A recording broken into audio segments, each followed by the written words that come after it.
আসসালামু আলাইকুম রহমতুল্লাহ। প্রিয় শিক্ষার্থী, আশা করি তোমরা সবাই ভালো আছো। আজকে আমরা সপ্তম শ্রেণীর ইসলাম শিক্ষা বই থেকে ৭৪ নম্বর পেজের দলগত যে কাজটি আছে সেটার সমাধান করব। দেখো, আমাদের দলগত কাজটি হচ্ছে কি, শিক্ষার্থীরা সূরা আল আসর শুদ্ধরূপে তেলাওয়াত করবে এবং পরস্পরের মধ্যে সূরার শিক্ষাটা আলোচনা করবে। অর্থাৎ সূরা আল আসরটাকে শুদ্ধভাবে তেলাওয়াত করতে হবে এবং এই সূরার শিক্ষাটা পরস্পরের মধ্যে আলোচনা করতে হবে। ঠিক আছে, আমরা কিন্তু গত ক্লাসে কিন্তু তোমাদেরকে এই সূরার শিক্ষাটা কিন্তু আলোচনা করেছিলাম, বলেছিলাম, এবং সূরার বাংলাটাও কিন্তু আমি তোমাদেরকে দেখিয়েছিলাম যে সূরাটা কীভাবে তোমরা শিখে নেবে, মুখস্থ করবে, তাই না? সেটা কিন্তু বলেছিলাম।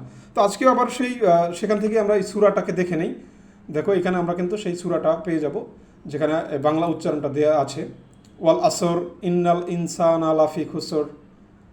ঠিক আছে, মানে ইল্লাল্লাহ জিনা আমানু ওয়া আমিনুস সালিহাতি ওয়া তাওয়াসাউ বিল হাক্কি ওয়া তাওয়াসাউ বিস সাবরি।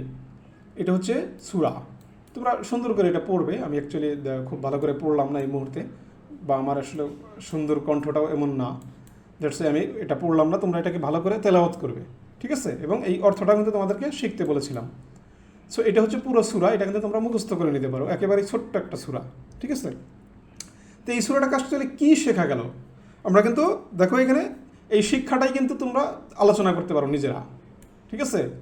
এই শিক্ষাই তোমরা নিজেদের মধ্যে আলোচনা করতে পারো। এখন এটা যেহেতু কী ছিল, একটা দলগত কাজ, এই কাজটা কিন্তু আবার তোমরা দলে দলেও করতে পারো, ঠিক আছে? তোমরা যদি এই যে 6টা যে শিক্ষা আছে, এটা যদি তোমরা এইটার উত্তর হিসেবে লেখো তাহলেও কিন্তু হয়ে যাবে, কিন্তু আমি তোমাদের জন্য আরও একটু গুছিয়ে বেশি করে উত্তর লিখে দিয়েছি এখানে, দেখো, সেটাও তোমরা দেখতে পারো, অর্থাৎ দুইটাই ফলো করতে পারো, ঠিক আছে? এই উত্তরটাও তোমরা আনসার হিসেবে দিতে পারো, আবার এটাকেও তোমরা আনসার হিসেবে দিতে পারো। বুঝতে পারছি? আচ্ছা, তো আসো, এটা তো একটা উত্তর আছেই, এটা তোমরা দেখে নেবে। এখান থেকে আর একটা আমি উত্তর তোমাদেরকে বুঝিয়ে দিচ্ছি। জাস্ট ধরো, যদি এটা আমরা দলে আলোচনা করি, তাহলে ধরো সবুজ দল, নীল দল এবং লাল দল, 3টা দল আমরা মনে করো করলাম। এটা এখন সবুজ দল থেকে মনে করো একজন বলবে যে সময় অত্যন্ত মূল্যবান, যারা দুনিয়াতে সময়ের সদ্ব্যবহার করবে এবং নেক আমল করবে, পরকালে তারাই সফলতা লাভ করবে। সময়ের গুরুত্ব তাৎপর্য আমাদেরকে বুঝতে হবে, পরকালে সময়ের ব্যবহার সম্পর্কে আমাদের জিজ্ঞাসাকৃত করা হবে।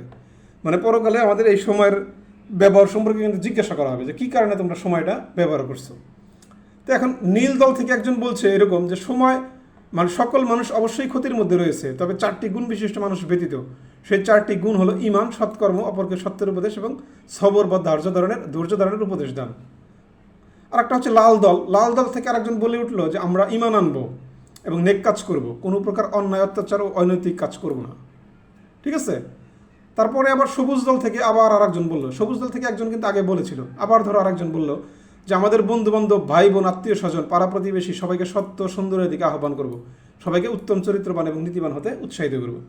নীল দল থেকে একজন বলবে যে আমরা সত্যের পথে অবিচল থাকব, বিপদ আপদে ধৈর্য ধারণ করব, হতাশ হয়ে কখনো অন্যায় বা অনৈতিক কাজ করব না। লাল দল আরেকজন বলবে কি, যে আমরা পরস্পরকে সৎ কাজে উৎসাহ এবং অসৎ কাজে থেকে বিরত থাকার জন্য উপদেশ দেব। দেখো, এটা কিন্তু সুন্দর কিন্তু জিনিসটা দেওয়া আছে, দলে দলে আমরা আলোচনাও করতে পারলাম, ঠিক আছে? অর্থাৎ আমি কী বলেছি, তোমাদের উত্তরটা এটাও দিতে পারি আমরা, এটা একটু গুছিয়ে দেওয়া হয়েছে, আর এটা হচ্ছে তোমাদের বইয়ে যেরকম আপস সেভাবে আমরা দিতে পারি, তাই না? সো উত্তর দুইটাই আমরা লিখতে পারি, কোনো রকম সমস্যা নেই, যেটা তোমার পছন্দ হয় সেটাই তুমি লিখতে পারো। ওকে, ধন্যবাদ সবাইকে ভিডিওটি দেখার জন্য, আর অবশ্যই অন্যান্য ভিডিও দেখার জন্য চ্যানেলটিকে সাবস্ক্রাইব করে রাখো। তোমাদের সাথে পরবর্তী ভিডিওতে অবশ্যই কথা হবে। সবাই ভালো থাকো, সুস্থ থাকো, আল্লাহ হাফিজ।